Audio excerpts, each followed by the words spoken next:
You're listening to We Deepen Media.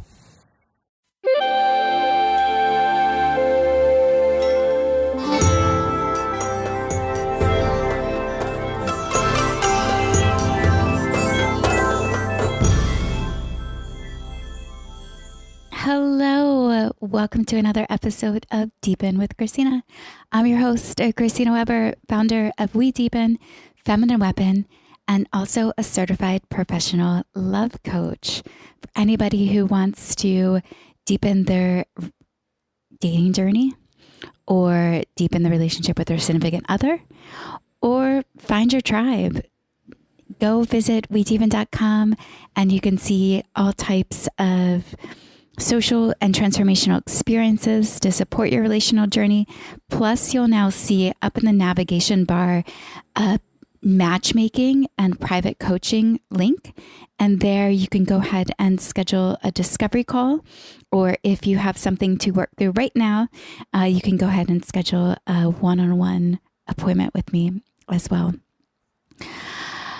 Whoa, I'm just going to dive in. This is a solo episode today, and the solo episodes are always the most vulnerable episodes because, you know, each of us as individuals, we're so full spectrum, and there's a lot.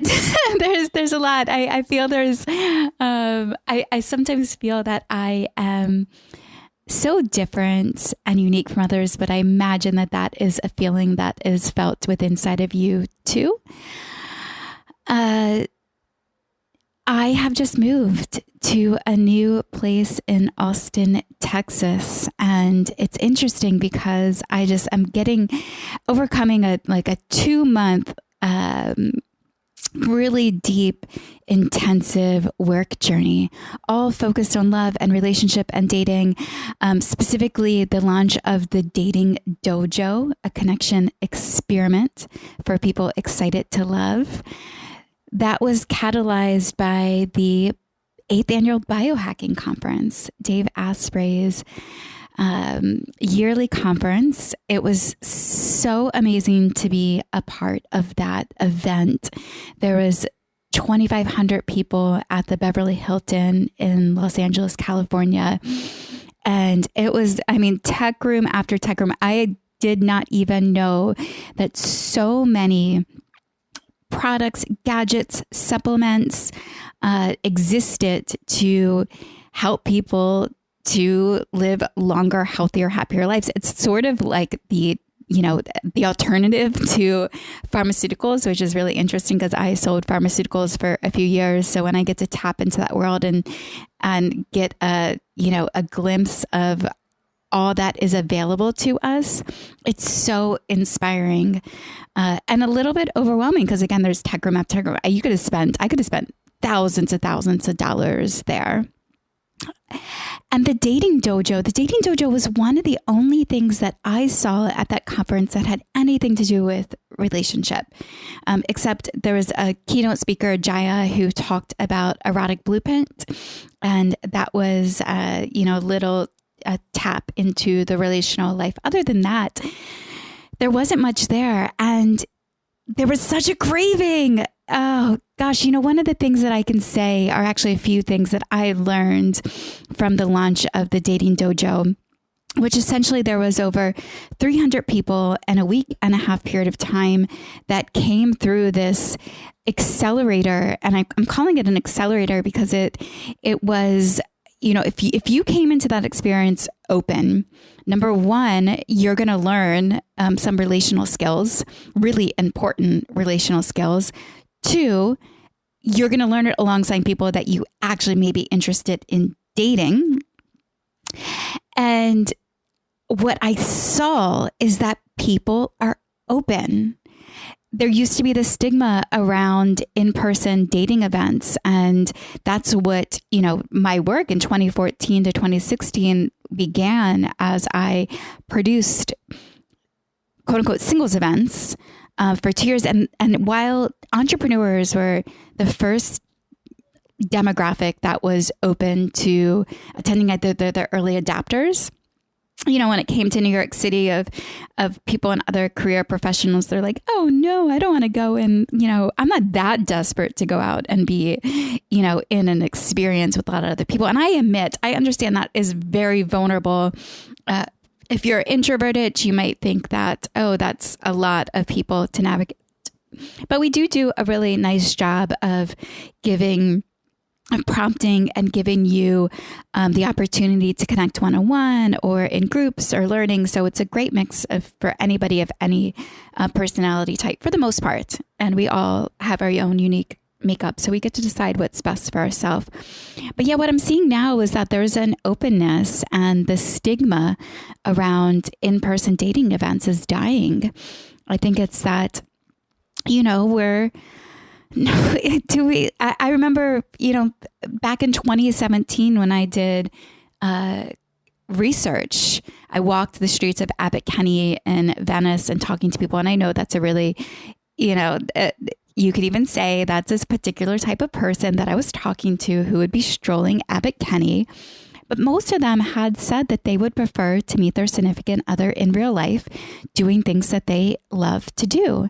And so that's what the Dating Dojo is. It's a fun, playful, educational, immersive, connective experience. I do notice too that there's an openness for relationship education. And the really interesting thing about relationship education, I recently was talking to a friend, Tiffany, and she's one of my best friends, and she is reading all of the books. And I remember years ago when I was reading all the books and studying, she asked me, are you just taking in too much information that I don't want to overanalyze. She said, I don't want to overanalyze my dates. And now years later, she's reading all the books, and I asked her, why is it? What are you seeking now as you continue to immerse yourself in the relationship education? Like, what else are you seeking to learn?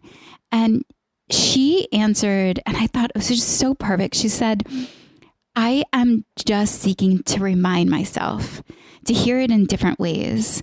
And that is truly partaking in the educational element of dating and relationships, because this is something that is continuing to change. Our systems have been crumbling for years when you think of the divorce rate, and yet there still is. We still don't want to die alone. I don't want to die alone. Who wants to die alone?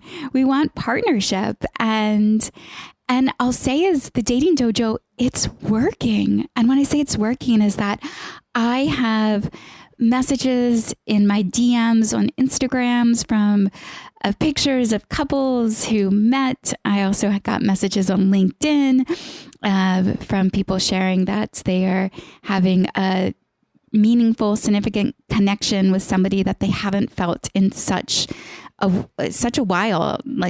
So to have those spaces that opens people's up and aligns people, because, when I even think of what I want in my life, and I recently, I came back to Austin, I was like, okay, I need to also focus on myself and my own dating life. And so I'm on this app, Raya, and I have been connecting there. And the other night I had a man ask me, what is it that I was looking for? And I started to rattle off all these, this, and this. But underneath it all, if I'm really sincere and straightforward, I want a life partner. Because when you're in relationship with somebody, you're essentially sharing a brain. After if you've been listening to this podcast, you know that I months ago dated somebody that I found the relationship to be really significant. And after it ended, I went into the work groove. And now as I come out of it and open myself up to realizing that, okay, I am now available. And I did need that break because you're sharing you're sharing your brain with somebody else when you're dating, because you're inviting somebody to camp out inside and you're making life decisions with that other person in mind. And so I personally want somebody to practice love with and to study love with and to dedicate ourselves to living healthy lives together in unison with one another and support each other's dreams. So that's, I think that can be as simple as it is. Or, you can add all the attraction is important, the shared vision, mutual respect for one another. Love is an icing on the cake. So there's a beautiful openness, and the biohacking conference, it brought in all types of opportunities for We Deepen, from an invitation to produce a retreat at this beautiful property in Temecula. And so we're exploring that. I did a phenomenal, what they call a riveting interview with Biohacking Magazine on relationships and dating. And now exploring this week an invitation to write a column. I might even bring in Dr. Avron Rice, who is the author of Hidden in Plain Sight, How Men's Fears of Intimacy Are Driving Our Intimate Relationships. And I might bring him in to be a part of that column, because the opportunities that have come our way are, we are a startup. And so we have, the resources and the bandwidth is light right now, although it's so expanding. I am at this place right now where it kind of feels a little scary, because we have this pipeline of private matchmaking clients who are fucking amazing. It's a dream come true to to dedicate yourself to bringing these specific people that are coming our way that have the resources to dedicate to this area of our life. They actually have the ability to fund a whole ecosystem of creating more love for everybody in all walks of life. Because when you do private matchmaking for a particular person, there is the awareness around, it's expensive. I'll say that, like, it is expensive to hire somebody for them to dedicate their time and their energy to searching. And it's also very, has to be a mutual match, because for us as an organization to take on a private matchmaking client, we have to believe that we can be successful at it. And you can't do that for everybody. There's so many matchmakers that at the end, I recently had a conversation with one matchmaker, and I've talked to many of them throughout the years. And it's interesting now that We Deepen has expanded to include the service, which I'm so excited, because there are, just like any industry, there are charlatans in every industry. And these charlatans in the love industry sort of break my heart, because it's so easy to manipulate people in this area of their lives. And so matchmakers have told me that at the end of the year, when they look back at their practice, that the people who gave them the most trouble were, number one, women and narcissistic men. And that's who they aim to stay away from.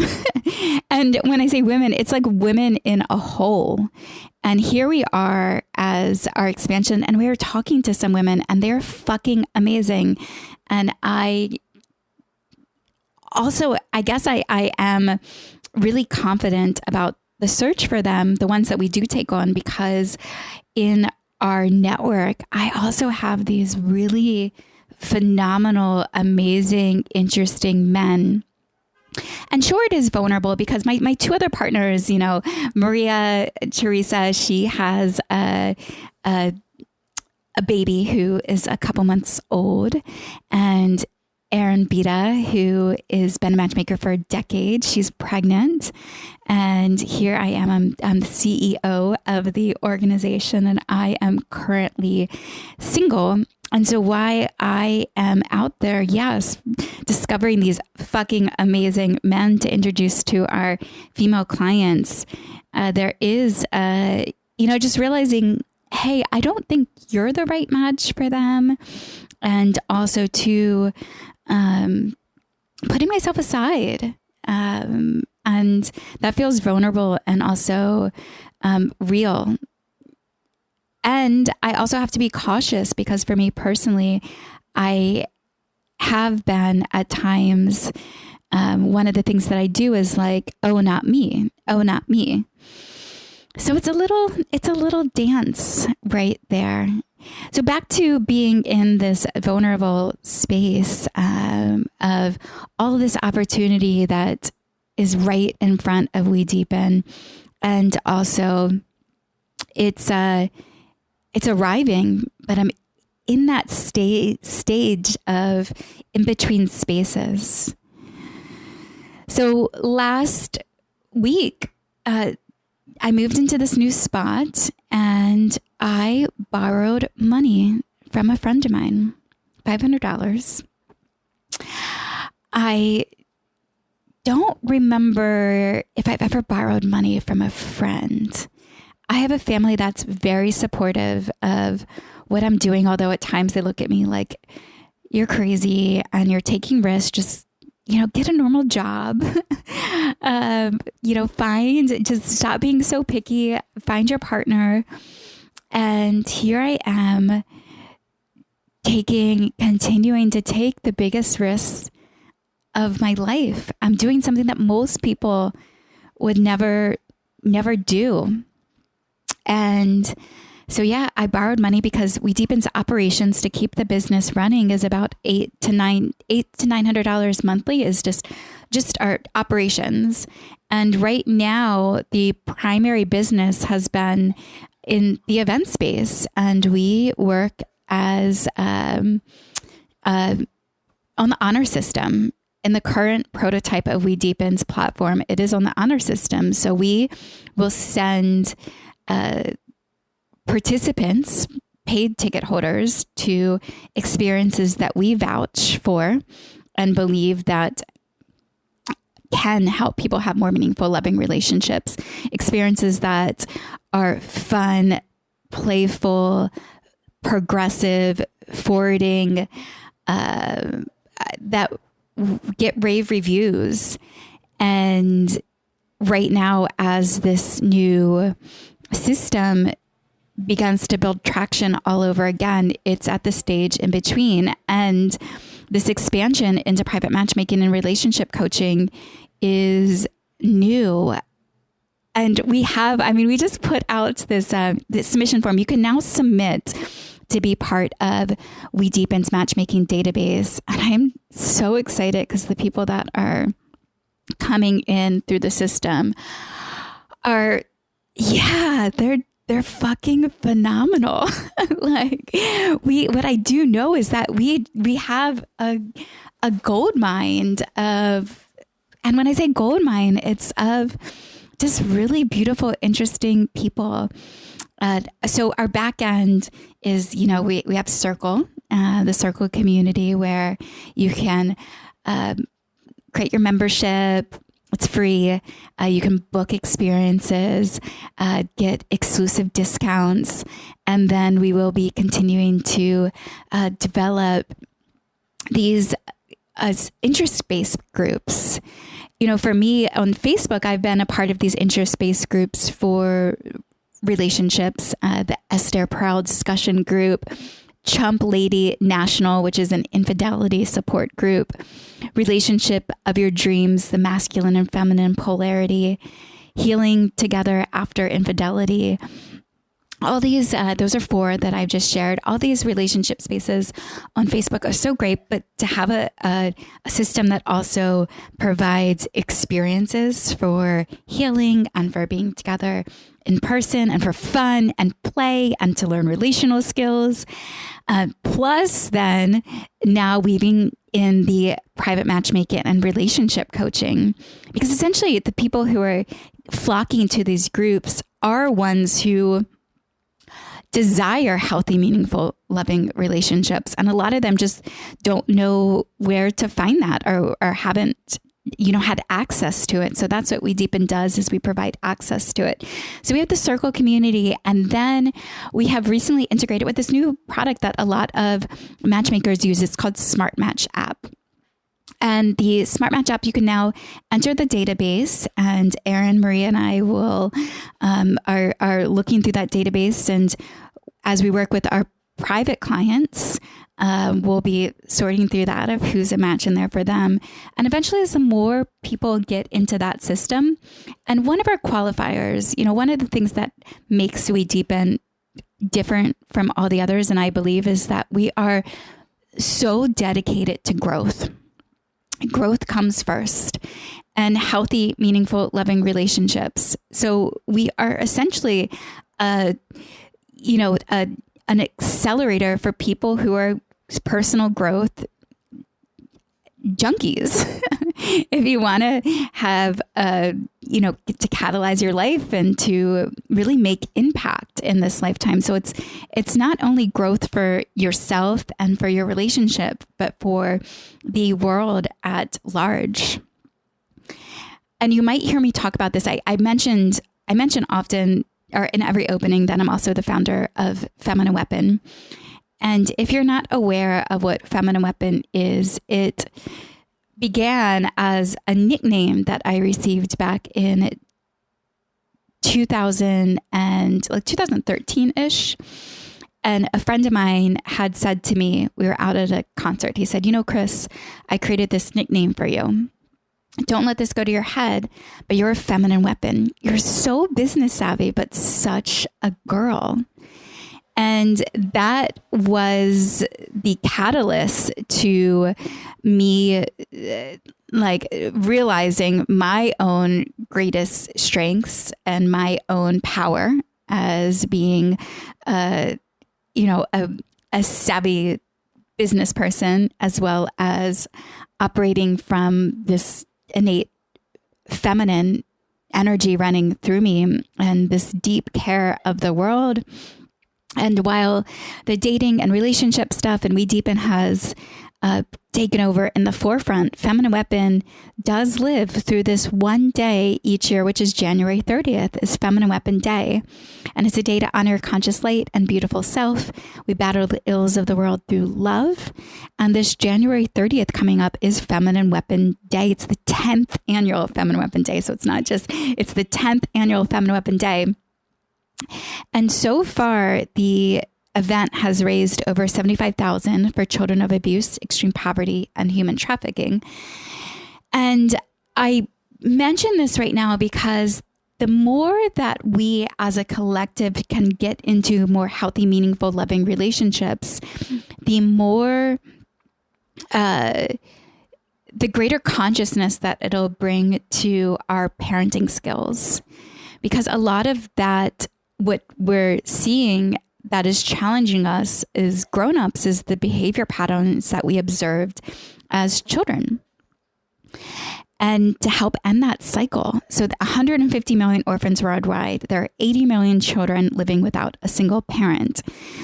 And as we bring more love into the world, we get to, as a society, create impact in a way that supports the ecosystem of humanity.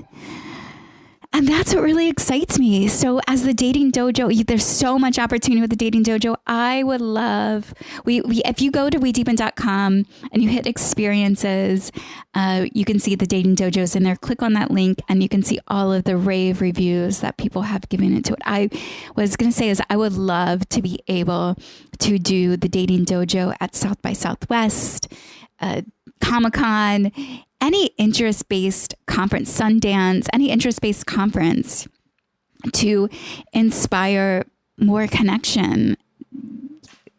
Dating apps are not the only place that you can go to. And I think once you go through that experience, it's not only that, hey, potentially you might meet somebody here that is a life partner for you. You also may, it just once you're in that essence, it's almost like too is when we bring in private matchmaking clients, is when you're in that essence and when you're focusing on that area of your life, it doesn't just happen within that one container. It's ripple effects out into everything. So if you commit yourself to improve the relationship that you're in right now, or into meeting your significant other, it rolls over your coaching, it rolls over into the other areas of your life. And why I say, there might be somebody who's listening to it that you're in this relationship and you're not sure if you should stay or if you should go or what you should do. And I like to think of that as like asking yourself, what would growth do? What would growth do in every situation? You can ask yourself too, is, the other question, what would love do? What would growth do? They both go hand in hand.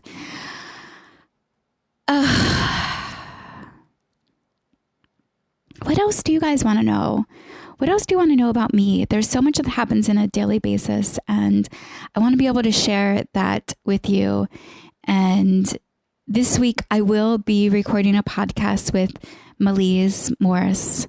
Melise, she so vulnerably shared at the end of the last Unleash. And I didn't really talk too much about Unleash. Unleash, by the way, everybody, was so fucking fantastic. There's 200 people last weekend in a transformational festival type experience.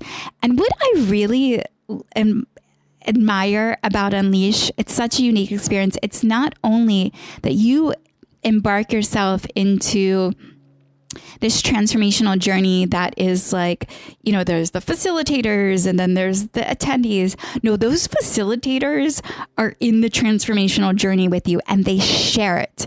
And it's so fascinating to see, because it's kind of groundbreaking, because so often, you go to these things and there's Joe Dispenza and then there's the attendees. There's Tony Robbins and then there's the attendees. Here in Unleash, it's like everyone together, all going through it. There's no real seniority in that experience. For sure, there's some type of authority, and I can feel the authority is when I go in and I put my own facilitator hat and I'm leading, because there's so much wisdom running through of me that, when I'm in that environment and I'm with a younger generation and I can see, and I'm like, oh my God, I can't wait. I can't wait to share these teaching, because I do feel also like a teaching. And also I am in that experience with you. Yeah. So what else do you guys want to know? It's so interesting when I record these solo podcast episodes, because there's nobody here to give me feedback with questions and thoughts. So it would be helpful, actually, if you're listening to this podcast episode, to send me in questions. What is it that you want to know? Who do you want me to speak with? Now that there's space that's opening up, and I'm kind of kicking myself and laughing because space, haha. Some of the people that I cannot wait to have on this podcast and introduce you to is Robin Dunbar. There's, I want to, Melise, I can't wait to talk to her about, so she vulnerably shared at the end of Unleash that she, somebody in the space, she had a harassment issue with, and in community, how do we create justice amongst our own tribes without, there's the movement to defund the police. What if we did defund the police? How do we then take within our own communities and make them safe and provide justice for people who have been harassed? And I'm asking the question for myself because, which we'll get into this next episode, is personally sharing like what has happened to us, and knowing that there is Me Too and Time's Up, while there was, really important crumbling that came from that. And around the same time as, For the Love of Men, which Feminine Weapon produced and took into account, and also showing that these movements can coexist at the exact same time. But what's the next level? What is the next level within the quote unquote conscious communities can we do to provide justice? And although I am oftentimes challenged by the word safety, but how can we make it more safe? And I do think that there is a way of like, as we commit to safety as a community, then it becomes more safe. But until that commitment happens together as a collective, then that is somewhat an illusion. Oh, there's so much more to dive in. I do wish I had somebody here providing me feedback in this to dive deeper and further. And that is, what I say, I actually think it's interesting in this moment that I'm realizing is doing a solo episode. It doesn't provide me with the relational practice to really get into some of these deeper concepts that we only get when we're in front of somebody. What a journey. Tomorrow I have a meeting with a reality TV show company. I get those calls every once in a while. For those listening, you might have that I was on that show X-Rated with Andy Cohen and 3 of my exes last year. It's on the Peacock Network. It's episode number 7. And this weekend, yesterday I vegged out and I watched Indian Matchmaking and Love is Blind, both on Netflix. I hadn't watched any of those shows ever. I rarely sit there, but I needed to just detach for a moment and veg out. And so I gave myself that day. And the Indian Matchmaking, what can I say about Indian Matchmaking? I thought that it was a good show. It definitely was, and you got to see what people are really experiencing. Like I could really feel the rawness and the realness in those who are searching for love. I guess what I missed in the process, they did bring in a life coach at times, but I did miss some of the deepening. I wanted to see more of the deepening in the journey. And then the matchmaker herself of saying like, you get only 60 to 70% of that, of what you want. And I kind of want to call bullshit. I understand there's sometimes this, people can be too picky for sure.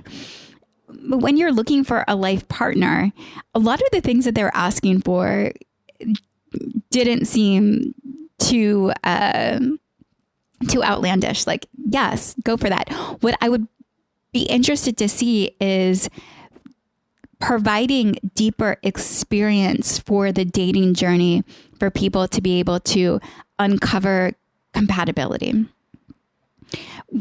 Whether that's an inclusion of tantra, of ritual, of, transformational journey. There was a couple times that I would watch and it was a lot of like surface level conversation. And I think that the parties there didn't have the capacity or the guidance to deepen their connection. So I would have liked to see a little bit more of that. And when I switched over to Love is Blind, oh, what a fascinating TV show. I was like, oh my God, they're all falling in love. Wow, this is so beautiful. And there was such a fascinating experiment. And then once it got to coming out of that container and they proposed to each other, and then I watched the relationships fall apart. They should have just kept them in the boxes without seeing each other, as it did start to unravel as the everyday existence came in. And it wasn't even actually everyday existence. It was that they then went to some beautiful private space in Mexico to vacation further. But that's when some of the realities, which that's not even really reality in itself, started to fizzle. And then I Googled, what if the love of blind couples have stayed together? And I see a lot of them had fallen apart. We have work to do around this subject of love and relationship. And it's fun and fulfilling. And I'm so happy that the world is opening up to it even more. I'm definitely in my journey, and I'm going to keep sharing this journey with you as well. Go check out that calendar, wedeepen.com. Also, if you're single, enter our database. Like, fill out the form and enter the database. I would love to meet you in that way and see who we can introduce. I'm actually even thinking of this idea of, private matchmaking is this high-end offering. When I say high-end, it does start at 15,000 plus, because it just has to, for that type of, to dedicate that much of time and energy to the search for people. It has to start at that rate. However, I am considering the idea of an introduction club, and I'm not quite sure what that will look like yet. The thought came to me this morning, but an introduction club, which is more of a lower level price point, and a way to provide you with experiences and with people that is essentially a practice container. And everybody in that container is interested in growth. They're willing to invest. Potentially not those higher rates, but they can invest. By the way, I'm sitting outside of my new apartment, and a car just drove by with its engine revving. So if you are catching some of those background noise, I did want to sit outside because it's such a beautiful day. So yeah, I'm thinking about an introduction club. Let me know if you'd be interested in that as well. I love you all. Thank you for tuning into another episode of Deepen with Christina. And until next time, enjoy your journey. Go check out that calendar at wedeepen.com. Join us in the database, and more to come. I love you. Bye.